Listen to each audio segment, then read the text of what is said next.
เป็นยังไงไม่ได้อยู่มันขนาดบ้านเราแหละไปทางนู้น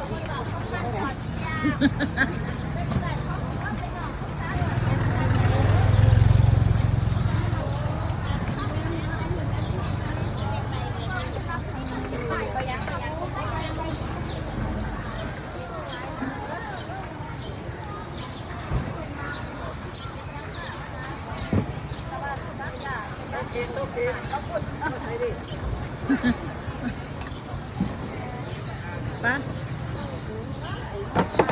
ไก่เป็นโตเลยไก่เป็นโตเลย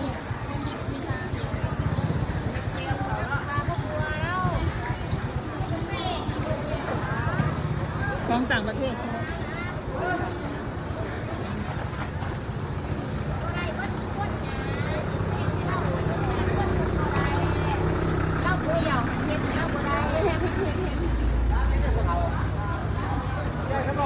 มันมีโซนพวกเครื่องเงินอะไรไม่ใช่มันมีหลายโซนใช่ไหมยุมันมีโซนข้างในตึกอ่ะที่เป็นผักอันนี้เยอะเนาะ